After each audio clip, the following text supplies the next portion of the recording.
দৈৱকীৰ লগত বসুদেৱৰ বিবাহ দৈৱবাণী শুনি কংসে দৈৱকীক বধ কৰিবলৈ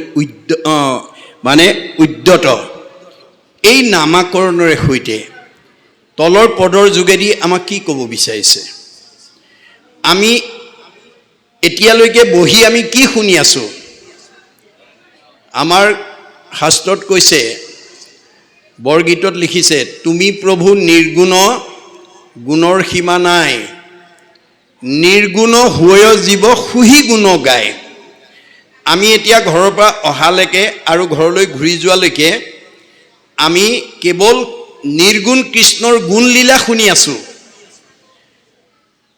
আমি এনে ধৰণে যদি প্ৰত্যেক দিনে 4 মিনিট সময় যদি শুনিব পাৰো তেতিয়া হলে আমাৰ জীৱন ধৰাৰ সাৰ্থকতা হ'ব ভগৱন্তৰ কথা ক'লে শুনিলে আৰু গালে কি হয় বিশ্ববিখ্যাত নাট্যকাৰ শেক্সপিয়াৰে কৈছে mind can be purified by the music body can be purified by the exercise both body and mind can be purified by the dance আমি যদি ৰাতিপুৱা শুইতাৰ পৰা গধূলা খোৱালৈকে দশম কীৰ্তন ঘোষা ৰত্নাৱলী গীতা ভাগৱত বৰগীত ঈশ্বৰ উপাসনা কৰো তেতিয়া আমাৰ মগজটো শুদ্ধন হৈ থাকিব বাৱৈ হাতত আলি যিটো কৰিয়া কীৰ্তন মূৰ প্ৰেম ভাৱত যাৰ আকুল ভৈল মন মাটিত লুটাৰি পৰে যিটো মহাশয় সত্যে সত্যে গৈলু সখী তাহাতে বিক্ৰয় আমি নামলৈ মাতিলে নাম গাব পৰাকে আহিব ভকতৰ মাজত বহি যদি হাত তালি মাৰি আমি নাম গাব পাৰো আমাৰ শৰীৰটো শুদ্ধন হ'ব both body and mind can be purified by the dance নৃত্য কৰিলে আমাৰ শৰীৰ মন দুইটা শুদ্ধন হ'ব সেইকাৰণে শংকৰদেৱে আমাৰ সমাজলৈ এই মহান অৱদান দি থৈ গৈছে নামঘৰ আপোনালোকে ধুনীয়াকে নামঘৰটো বনাই থলেই নহব এই নামঘৰত আপোনালোকৰ গাঁওবাসীয়ে জন্ম দিয়া ল'ৰা ছোৱালী বিলাকক মহাপুৰুষ দুজনাৰ ছখন 12খন নাটৰ পৰা এখন নাটকো যদি প্ৰশিক্ষণ কৰ্মশালাৰ দ্বাৰা যদি শিক্ষা দি এই নামঘৰত যদি পৰিবেশন কৰিব পাৰে তেতিয়াহ'লে আপোনালোকে জন্ম দিয়া সেই শিশু বা শিল্পীসকলৰ জীৱনলৈ কেনেকৈ আধ্যাত্মিক পুণ্য নামি আহিব বেদত উল্লেখ কৰিছে কেশৱ অগ্ৰে গীতং বাদ্যং নিত্যং য কৰোতি কলৌ নৰ পদে পদে অশ্ৰমেধ ফলং প্ৰাপ্নুতি নিত্যস্য আমাৰ ল'ৰা ছোৱালীবিলাকে যদি এই নামঘৰত গীত বাদ্য নৃত্য পৰিবেশনৰ দ্বাৰা নিৰ্গুণ কৃষ্ণৰ গুণলীলা যদি পৰিবেশন কৰিব পাৰে তেওঁলোকৰ প্ৰতিটো খোজৰ মূল্য হ'ব এটা এটা অশ্বমেধ যজ্ঞৰ সমান পুণ্য আৰু যিসকলে আহি সেই অভিনয় চাবহি গীতং বাদ্যং নিত্যং হৰি কথা শুনে স পুণ্যাত্মা তলৈকৰ ওপৰে সংস্থিতা শিল্পীসকলে গীত বাদ্য নৃত্য পৰিবেশনৰ জৰিয়তে নিৰ্গুণ কৃষ্ণৰ গুণলীলা পৰিবেশন কৰা যদি গাঁওবাসী আহি চাইহি শুনেহি তেওঁলোকক ক'ত ঠাই দিব তলৈকৰ ওপৰত বৈকুণ্ঠত আজি যে আপোনালোকে ভাগৱত শুনিবলৈ আহিলে আপোনালোকক ভগৱন্তই ক'ত ঠাই দিব তলৈকৰ ওপৰত বৈকুণ্ঠত গতিকে প্ৰত্যেক দিনে আমি যাতে নিম্নতম 4 মিনিট সময় ঈশ্বৰৰ কথা শুনা কোৱা গোৱাত যাতে দিব পাৰো তাৰ প্ৰতি গুৰুত্ব আৰোপ কৰিব তে আমি এনে ধৰণে নামঘৰত বা কোনো সমূহীয়া অনুষ্ঠানত বহি নিৰ্গুণ কৃষ্ণৰ গুণলীলা যদি আমি শুনিব পাৰো তেতিয়া আমাৰ গুণময় ভাৱবোৰ নিগুণ হৈ যাব এনে গুণময় ভাৱবিলাক আমাৰ নিৰ্গুণ হৈ যাব আমি পূৰ্ণ হৈ যাম দেই সেইকাৰণে উদ্ধৱক কৈছে মূৰ কথা যথাত নিৰ্গুণ সেহি স্থান ঈশ্বৰক জানিলে নিৰ্গুণ হোৱে জ্ঞান বুলিও নিৰ্গুণ শ্ৰদ্ধা মুহুৰ সেৱাৰ নিৰ্গুণ স্থানক পাৱে ভকতে আমাৰ। আজি আপোনালোক সব ভকত হৈ আছে দেই, মনত ৰাখিব। কলি যুগত মানুহৰ জন্ম পাই যি ঈশ্বৰৰ কথা কয় বা শুনে সেইজন ভকত বুলি কৈছে। ডেকা ল'ৰাই হওক বা গাভৰু ছোৱালীয়ে হওক, বোৱাৰীয়ে হওক বা শাহুৱে হওক, পিতৃয়ে হওক বা মাতৃয়ে হওক, হৰি নাম ঘোষি কলি যুগত নিশ্চয়ে হুইবেক লোক ভকত। ভগৱন্তৰ হাজাৰটা নামৰ পৰা এটা নাম যদি আমাৰ মুখেদি ওলায়, 1000 এফাকি ঘোষাৰ পৰা এফাকি ঘোষা যদি আমি গাওঁ, আমি ভকত। যদি 1000 এটা নামৰ পৰা 1000 এফাকি ঘোষাৰ এফাকি ঘোষাও যদি আমাৰ মুখত নাহে, ভগৱন্তৰ 1000 নামৰ পৰা এটা নাম যদি আমি মুখত নোলায়, তেতিয়াহ'লে আমি অভকত। ভকত তৰিব, অভকত মৰিব। কোনে কৈছে? কপিল প্ৰভুৱে মাকক কৈছে, মা কপিল বদতি মাও শুনা দেৱ হুতি, অভকতে কদাচিতো নপাৱে মুকুতি। মানুহৰ জন্ম পাই যাৰ মুখত ভগৱন্তৰ 1000টা নামৰ পৰা এটা নামো মুখলৈ নাহে বা নকয়, 1000 এফাকি ঘোষাৰ যদি এফাকি ঘোষা মুখস্থ নকৰে, সেইটো অভকত। সেইটো জীৱ তৰিব নোৱাৰে। সি সংসাৰ চক্ৰত অহা যোৱা কৰি থাকিব লাগিব, পুনৰপি জনমম পুনৰপি মৰণম হৈ থাকিব লাগিব। আৰু ঈশ্বৰৰ নাম মুখত নহা জীৱবিলাক খাবলৈ থকা জীৱ বুলি কৈছে। খাবলৈ জীয়াই থকা জীৱ বুলি কৈছে। আচলতে দাৰ্শনিক পণ্ডিতৰ মতে আমি জীয়াই থাকিবলৈহে খাব লাগে। Live to eat but no eat to live. আমি জীয়াই থাকিবলৈ খাব লাগে, খাবলৈ জীয়াই থাকিব নালাগে। কিন্তু আজি আমাৰ এই বেদৰ দৰ্শনটো নজনাৰ কাৰণে আমাৰ সমাজত এতিয়া খাবলৈ জীয়াই থকা মানুহৰ সংখ্যা বেছি। জুতিয়ে বুদ্ধিয়ে দিলেই ভাল, নহ'লেই কাল। যিবিলাক মানুহে খাবলৈ জীয়াই থাকে, সেইবিলাক মানুহে জুতি বুদ্ধি নাপালে ৰান্ধনিক বাৰ বজাই দিব। গতিকে তেনে গুণবিশিষ্ট মানুহবিলাক স্বামীৰ অনুপযোগী বুলি কৈছে লক্ষী স্বয়ম্বৰত দেই। লক্ষী স্বয়ম্বৰত লক্ষীক পাবৰ কাৰণে বহুত ৰজা মহাৰজা আহি স্বয়ম্বৰস্থলীত উপস্থিত হৈছিল। সাগৰে চবৰে লগত চিনাকি কৰি দিলে আৰু ক'লে, এতিয়া তুমি নিজৰ মনে বচা স্বামী এজন বাছি লোৱা। তেতিয়া তেওঁ এই প্ৰসংগত মানে দৈত্যগুৰু শুক্ৰাচাৰ্যক উদ্দেশ্যি কৈছিল, জানো দৈত্যগুৰু শুক্ৰ হুন্ত মহাজ্ঞানী, তথাপি নেৰন্ত সংগ লোভাবিষ্ট প্ৰাণী। দৈত্যগুৰু শুক্ৰাচাৰ্য এজন জ্ঞানী মানুহ বুলি মই জানো, কিন্তু এওঁ বৰ লোভিয়া। লোভিয়াতো পৰে সংসাৰত নাহি মন্দ, জুতি খাইবে নপাইলে লগাইবে নিতে দণ্ড। এনেকুৱা লোভিয়া মানুহক যদি মই স্বামী বৰণ কৰোঁ, অনাগত দিনত জুতিয়ে বুদ্ধিয়ে খুৱাব নোৱাৰিলে সদায় মোৰ লগত কাজিয়া কৰিব। নাকচ কৰি দিছে দেই। পৰশুৰামৰ ওচৰত গৈ কৈছিল, আচন্ত পৰশুৰাম মহাধৰ্মমতী, একোৱে প্ৰাণীত টান নাহি মিত্ৰৱতী। পৰশুৰাম এজন মহান ধাৰ্মিক মানুহ বুলি মই জানো, কিন্তু কাৰো প্ৰতি মৰম নাই। ইহাংক বৈৰে মূৰ নৰৈব অৱস্থা, নিৰ্দয় পুৰুষে নুবুজয় দুখ বেথা। এনেকুৱা মৰম নাইকিয়া স্বামীক যদি মই স্বামী বৰণ কৰোঁ, ভৱিষ্যতে ভাৰ্যাৰ দুখ কষ্টৰ কথা এওঁ উপলব্ধি কৰিব নোৱাৰিব। নাকচ কৰিছে দেই। আৰু দুৰ্বাসাৰ ওচৰত গৈ কৈছে, আচন্ত দুৰ্বাসা ঋষি তপৰ ভাণ্ডাৰ, সদায়ে নুগুছে টান ক্ৰুদ্ধ অহংকাৰ। আকবৰী পোনে ভাল বোলাই বেক বাপে, অকাৰ্যত নষ্ট কৰি বেক চন্দ সাপে। দুৰ্বাসা তপস্বী ঋষি হয়, কিন্তু বৰ খঙাল। এনেকুৱা খঙাল মানুহক যদি মই স্বামী বৰণ কৰোঁ, ভৱিষ্যতে অকাৰণতে তেওঁ সাপ দি ধ্বংস কৰিব। খঙাল মানুহ স্বামীৰ উপযোগী নহয় বেদৰ মতে। আপোনালোকৰ কাৰোবাৰ খং বাঢ়ি আছে যদি কমাবলৈ যত্ন কৰিব।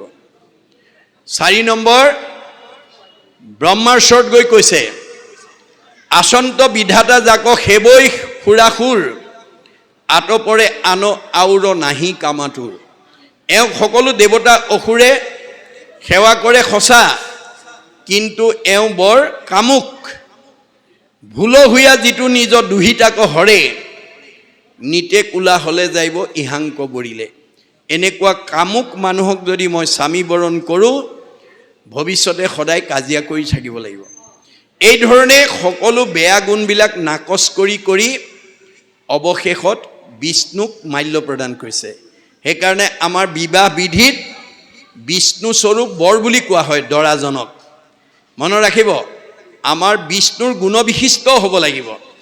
এই কথা ভাগৱতত আমাক দেখুৱাইছে।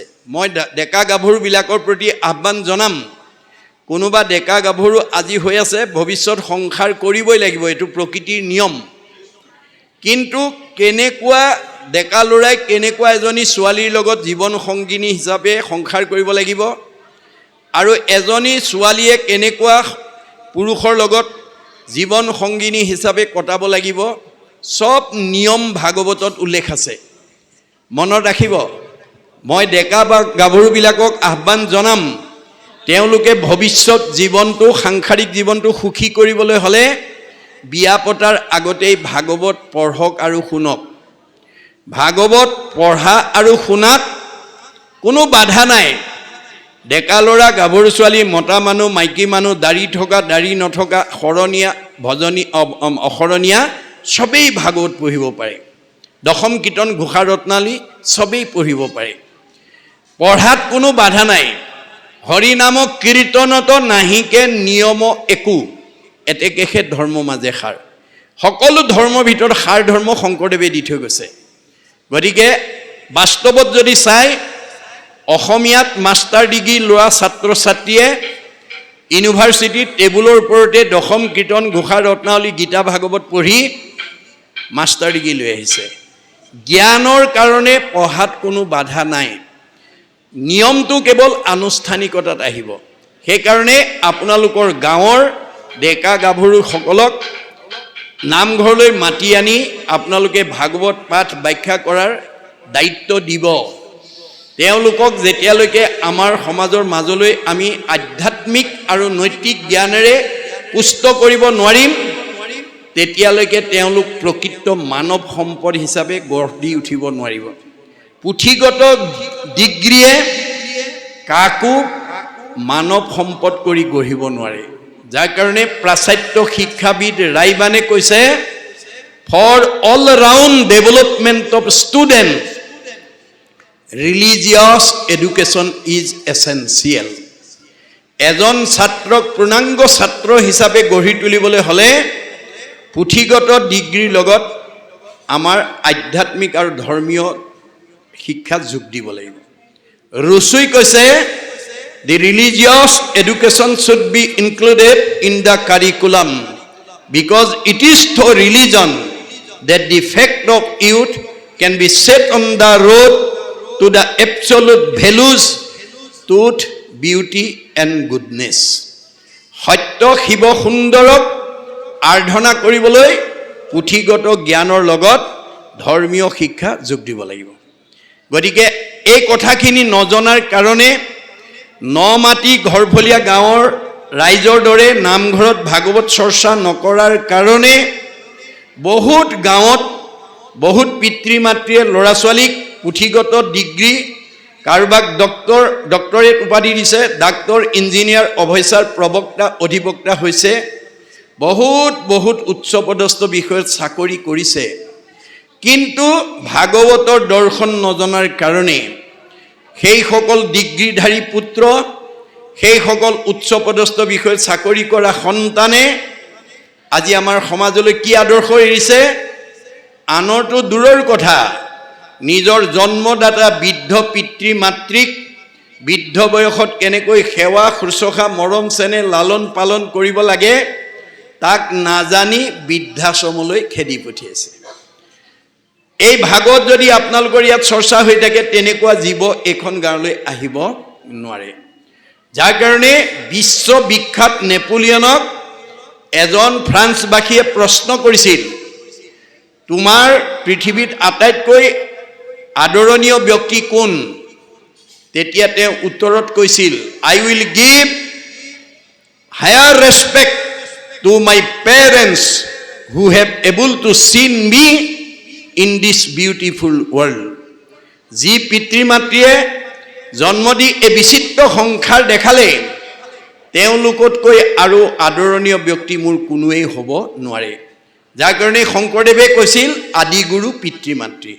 আৰু দশম স্কন্ধ ভাগৱতত কৃষ্ণ কৈছে, যিটো পিতৃ মাতৃ জন্মিলেক দেহ, পুহিলেক অনুদিন, শতেক বৎসৰে সিটো পুত্ৰে তাৰ খুজিবে নপাৰে ঋণ।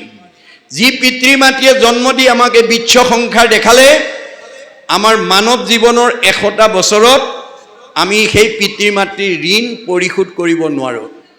তেনেস্থলত ভাগৱতৰ দৰ্শন নজনাৰ কাৰণে পুত্ৰ হৈয়া যিটো পিতৃক নোপোষৈ দুৰ্জন আতি আবাতি, তাহাৰ মাংসক তাকে খুৱাবয় যমৰ কিংকৰে কাটি। কোনোবা ল'ৰা ছোৱালীয়ে যদি বৃদ্ধ পিতৃ মাতৃক বৃদ্ধ বয়সত অৱজ্ঞা কৰে, অনীহা কৰে, অশ্ৰদ্ধা কৰে, তেওঁ ইমান দুখৰ দোষী হ'ব লাগিব, তাৰ মাংস কাটি কাটি যম কিংকৰে তাকেই খুৱাব। অকল সিমানেই নহয়, বৃদ্ধ পিতৃ মাতৃ গুৰু বন্ধুজন নোপোষে পিতৃ পুত্ৰক, নিশ্বাস কাঢ়ন্তে জীৱন্তে থাকন্তে জানিবা সিটো মৃতক। পিতৃ মাতৃক অৱজ্ঞা কৰা সন্তান যদি উশাহ নিশালৈ জীয়াই আছে, সি জীয়াতে মৰা। আমি জীয়াতে মৰা সন্তান হিচাপে যাতে সমাজত পৰিচয় দিব লগা নহয়, আৰু জীয়াতে মৰা সন্তান যাতে জন্ম দিব লগা নহয়, তাৰ কাৰণে আমাৰ উঠি অহা প্ৰজন্মই বিয়া পতাৰ আগতেই, সংসাৰ কৰাৰ আগতেই আমি ভাগৱত শুনি ল'ব লাগিব। ভাগৱতত সকলো নীতি নিয়ম বান্ধি থৈছে। মই আৰম্ভণিতে কৈছোঁ, ল'ৰা লাগিলে ল'ৰা দিব, ছোৱালী লাগিলে ছোৱালী দিব, কিন্তু নিয়মটো জানিব লাগিব। আমাৰ দাৰ্শনিক পণ্ডিত, মনস্তাত্ত্বিক পণ্ডিত মহাপুৰুষ শংকৰদেৱে আৰু ভাগৱতত নিয়ম বান্ধি দিছে। সূৰ্য উদয়ৰ পৰা সূৰ্যাস্তলৈ 4 পহৰ, সূৰ্যাস্তৰ পৰা পুনৰ সূৰ্য অস্ত যোৱালৈ 4 পহৰ। এই 8টা পহৰত 24 ঘণ্টা হয়, এটা পহৰত 3 ঘণ্টাকৈ পৰে। আমাৰ নৱদম্পতীসকলে মনে ভবা সন্তানৰ পিতৃ মাতৃ হ'বৰ কাৰণে আমি কোনটো পহৰত সৃষ্টি কাৰ্যত আগবাঢ়িব লাগে, আজি বহুত ডেকা গাভৰু বা বহুত কোৱালিফাইড মানুহে নাজানে। আমাৰ মহাপুৰুষে সময় বান্ধি দিছে। সূৰ্য উদয়ৰ পৰা সূৰ্যাস্তলৈ এই 4 পহৰত দিবা সময়ত আমাৰ কোনো সৃষ্টি কাৰ্যত আগ নাবাঢ়ে বা বাঢ়িব নালাগে। আমি কেতিয়া আগবাঢ়িব লাগিব? সূৰ্য অস্ত যোৱাৰ পৰা পুনৰ সূৰ্য উদয় হোৱালৈ 4 পহৰত। তাৰে প্ৰথম 2টা পহৰ বাদ দিবলৈ কৈছে। কোনে? বিজ্ঞানে। কিয়? আমি খোৱা আহাৰটো ব্ৰহ্মলৈ ৰূপান্তৰ হ'বলৈ কমেও 6 ঘণ্টা সময় লাগে। আমি খোৱা আহাৰটো প্ৰথমতে ৰসৰ পৰা তেজ, তেজৰ পৰা মাংস, মাংসৰ পৰা মেদ, মেদৰ পৰা হাড়ৰ পৰা মজ্জা, মজ্জাৰ পৰা শুক্ৰ, শুক্ৰৰ পৰা সতি সন্তান হয়। গতিকে 2টা পহৰ বাদ দি তৃতীয় আৰু চতুৰ্থ পহৰত নৱদম্পতীসকল সৃষ্টি কাৰ্যত আগবাঢ়িব লাগিব। কেনেকৈ? পুৰুষ প্ৰকৃতি হবা একমতি, তেহে সিজিব হৰিত ভকতি। স্বামী স্ত্ৰী 2জন একমনা হৈ ল'ব লাগিব। আমাৰ প্ৰথম বা দ্বিতীয় সন্তানটো কি লাগে? ল'ৰা লাগে নে ছোৱালী লাগে? কেনেকুৱা গুণৰ লাগে? ডাক্তৰ লাগে নে, ইঞ্জিনিয়াৰ লাগে নে, অফিচাৰ লাগে নে, প্ৰবক্তা লাগে নে, অধিবক্তা লাগে নে, সন্ত লাগে নে, মহন্ত লাগে নে, ভক্ত লাগে নে, বৈষ্ণৱ লাগে? কি গুণৰ লাগে? 2জনে আলোচনা কৰি এটা সিদ্ধান্তত উপনীত হৈ যথা সময়ত 2জনে সেই ভাৱটো ভগৱানৰ ওচৰত নিবেদন কৰিব লাগে। তেতিয়া ভাৱেন লভতে সৰ্বম, আপুনি ভাৱৰ অনুপাতে ভগৱানৰ পৰা পুত্ৰ কন্যা লাভ কৰিব পাৰিব। আৰু ভাগৱতেও কৈছে, বিশিষ্ট পুণ্যেহে পায় বৈষ্ণৱ পুত্ৰ, এতেকে ভজিবে লাগে কৃষ্ণক মাত্ৰ। কৃষ্ণ তুষ্ট ভৈলে জনো পুত্ৰ উপজয়, কৃষ্ণেখি পৰম পুত্ৰ মিত্ৰ ভাতৃচয়। আমাৰ এক দেউ এক সেউ একবিনে নাই কেউ। এক ভগৱন্তক শয়নে সপোনে স্নানে গুপ্যস্থানে ভজিব লাগিব। আৰু কৃষ্ণ সন্তুষ্ট হ'লে আপুনি মনে ভবা সন্তানৰ পিতৃ মাতৃ হ'ব পাৰিব। এই কথা নাজানি আমাৰ দাম্পত্য জীৱনত যদি মতভেদ থাকে, তেতিয়া আমাৰ জীৱনলৈ কাশ্যপ ঋষিৰ নিচিনা অৱস্থা নামি আহিব। কাশ্যপ ঋষিৰ দুগৰাকী ভাৰ্যা, এগৰাকীৰ নাম দিতি, এগৰাকীৰ নাম অদিতি। অদিতিয়ে স্বামীৰ লগত মন মিলাই সময়মতে সৃষ্টি কাৰ্যত আগবাঢ়িছিল। এইকাৰণে আটাইকেইটা দেৱতা সন্তান জন্ম দিলে। কিন্তু দিতি হিংসা কৰি আছিলে। সতিনীৰ সন্তান হোৱা দেখি তেওঁ হিংসাত ভাগি পৰিছিলে আৰু অসময়ত গৈ উপাসনা স্থানত কৃষ্ণক মানে স্বামীক গৈ পুত্ৰ দানৰ কাৰণে আহ্বান জনাইছিলে। দূৰদৰ্শী সম্পন্ন কাশ্যপ ঋষিয়ে ভাৰ্যাক কৈছিল, হে ভাৰ্যা, এইটো উপাসনাৰ সময়, এইটো পুত্ৰ দানৰ সময় নহয়, তুমি খন্তেক ধৈৰ্য ধৰা। নামানে। উপায়ন্তৰ হৈ ভাৰ্যাক সন্তুষ্ট দিবৰ কাৰণে পুত্ৰদান দিলে। কিন্তু ফলত কি হ'ল? হিৰণ্যাক্ষ আৰু হিৰণ্যকশিপু অসুৰৰ জন্ম হ'ল। আমাৰ দম্পতীসকলে যদি এই সময়বিলাক বুজি নাপায়, আমাৰ ঘৰলৈও তেনেকুৱা সন্তানেই আহিব। গতিকে আমাৰ দুয়োজনৰ একমত হৈ লৈ আমি আগবাঢ়িব লাগিব। এই তথ্য দিছে। গতিকে আমি গুণময় ভাৱবোৰ নিৰ্গুণ কৰিব লাগিব আৰু তাৰ কাৰণে আজিৰ দৰে অনুষ্ঠানলৈ আহিব লাগিব। বেন পৃথু হ'ব লাগিব। বেন মানে বেকা, ঈশ্বৰ বিৰোধী। ঋষি সমস্তই মঠি মঠি মাৰি তাৰ পৰা পৃথু সৃষ্টি কৰিছে। ইয়াৰ আচল অৰ্থটো হৈছে জ্ঞানীসকলে, ঋষি মানে জ্ঞানীসকলে, দূৰদৰ্শী সম্পন্ন ব্যক্তিসকলে মঠি মঠি মানে বুজাই বুজাই বেয়া মানুহ ভাল কৰি দিয়ে। দৈব্যবশে যদি সাধুৰ সংগ পায়, নিস্তে জানা তাহাৰ স্বভাৱ দূৰ হয়। বেয়া মানুহ ভাল হৈ যাব। আজিৰ দৰে ভাল সমাজলৈ আহিব লাগিব। গতিকে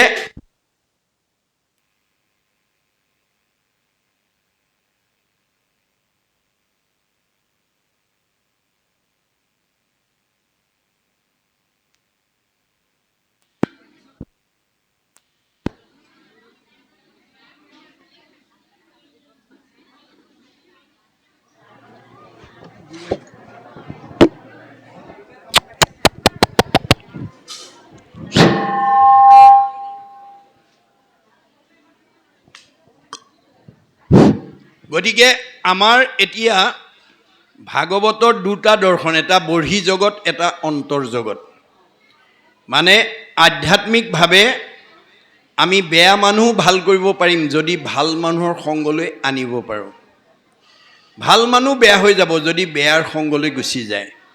গতিকে আজিৰ দৰে পৰিৱেশৰ মাজেদি আমি গুণক নিৰ্গুণ কৰিব লাগিব, কুজক ঋজু কৰিব লাগিব, অজ্ঞানতাক জ্ঞানৰ মাজলৈ আনিব লাগিব। এয়া হৈছে ভাগৱত দৰ্শন। সেইকাৰণে কৈছে, স্বৰ্গটো অধিক থান মথুৰা নৰগৰী, একোকালে জাক নচাৰন্ত দেৱ হৰি। যে স্বৰ্গতকৈও মথুৰাবাসীসকল বেছি সুখী আৰু যিটো ঠাই ভগৱন্তই এৰি যাব নোৱাৰে। পৃথিৱীৰ মধ্যত উপমা নাহি যাৰ, মুখ্য পাত ভৈল হবে যাদৱ প্ৰজাৰ। যে যিখন ঠাই উপমা আনৰ লগত দিব নোৱাৰি, যাত মানে মুখ্যপাত অধিকাৰ কৰিছে প্ৰজাসকলে, সেহি মথুৰাতে আছা সুৰ যদুপতি। সেইখন মথুৰাতে যদুপতি, সুৰ যদুপতি আছে। তাহানে তনয় বসুদেৱ মহামতী। এই সুৰ যদুপতিৰ পুতেক হ'ল বসুদেৱ। অনেক সাদৰে আংক আনিয়া গৃহক, বহুত আদৰেৰে তেওঁক আনি দৈৱকীক বিহা ৰংগে দিলন্ত দৈৱক। দৈৱকে তেওঁক মহা যত্নৰে মাতি আনি দৈৱকীক বিয়া দিলে। ৰত্নে জাতিস্কাৰ ৰথ দুই নৱশত, দে বহুত ৰত্ন জাতিষ্কাৰেৰে সৈতে ২৯০ ৰথ সহিতে উৎসৰ্গী যৌতুক দিলা কন্যাৰ লগতে বহুত উৎসৰ্গা দিছে ১৫,০০০ ঘোঁৰা হস্তি ১০৪ ১৫,০০০ ঘোঁৰা আৰু ৪০০ হাতী দিলা ২০০ দাসী আতি সুকুমাৰী আৰু ২০০ দাস দাসী পঠাইছে বিহা কৰি বসুদেৱে গৃহে যাইবে চিতে যে বিয়া কৰাৰ পিছত বসুদেৱে যেতিয়া ঘৰলৈ যাব ওলাল ৰথত চৰিয়া গৈয়া দৈৱকীৰ সহিতে গৈ যেতিয়া ৰথত উঠিল দেখি কংস ৰাজা ভগিনীৰ প্ৰীতি কৰি ৰথে চৰি ঘোঁৰাৰ ধৰিলা বাঘজৰি তে কংস ৰজাই আনন্দতে ভনীয়েকৰ মৰমত সেই ৰথত উঠি বাঘজৰি হাতত তুলি ললে বেঢ়ি যাই সুবৰ্ণৰ ৰথ ১০০ মৃদংগ গোমুখ শংখ বাৱে নানামত আৰু ১০০ ৰথত উঠি সুবৰ্ণৰ ৰথত উঠি তেওঁ যেতিয়া গৈছে তেতিয়া মানে বিভিন্ন বাদ্যযন্ত্ৰ বাজি উঠিছে ঘোঁৰা ডকাই যাই কংস চৰিয়া ৰথত শুনিয়া আকাশী বাণী জাহন্তে পথত দৈৱকী বসুদেৱক লৈ ৰথত উঠি গৈ থাকোঁতে আকাশী বাণী শুনিলে কি বুলি জাকলৈয়া জাস কংস সোণৰে অজ্ঞান এইৰ অষ্টম পুত্ৰে তোৰ লৈব প্ৰাণ তই যিগৰাকী ভনীক আনন্দৰে আগবঢ়াই লৈ গৈছ এই অষ্টম পুত্ৰই তোমাক বধ কৰিব শুনিয়া নিষ্খল কংসে খান্দা লৈলা তুলি দৈৱকীৰ কেশত ধৰিলা কাটো বুলি আকাশী বাণী শুনাৰ লগে লগে কংস মৃত্যুৰ ভয়ত ত্ৰস্তমান হ'ল আৰু খৰ্গ উলিয়াই লৈ দৈৱকীক কাটিবৰ কাৰণে উদ্যত হ'ল অধম আচাৰ কংস কুৰ কুলাংগাৰ বসুদেৱে দেখৈ দৈৱকীক চিন্তে মাৰ যেতিয়া এওঁ মহান অহংকাৰী কংসই যেতিয়া হাতত অস্ত্ৰ লৈ দৈৱকীক মাৰিবৰ কাৰণে আগবাঢ়ি গৈছে বসুদেৱে সেই দৃশ্য দেখিছে উপশান্ত কৰি তাংক বুলিলা বচন শুনা মহাৰাজা ঘোষ কুলৰ নন্দন তেতিয়া তেওঁক মানে সান্তনা দিবৰ কাৰণে মধুৰ বাণীৰে সম্বোধন কৰি কৈছে যে হে ঘোষ কুলৰ ৰজা কংস তুমি শুনা এইখিলৈকে কৈছে দেই ইয়াৰ পিছত কি কৈছে আমি পদবন্ধে আলোচনা কৰিম বাহক কৃষ্ণ তুমি যেন ৰাজা তাক অতি জগতে জানে তোমাৰ গুণ কবিৰ সকলে বখানে গুণহতে ইহান চিন্তিবে খোজা মাৰ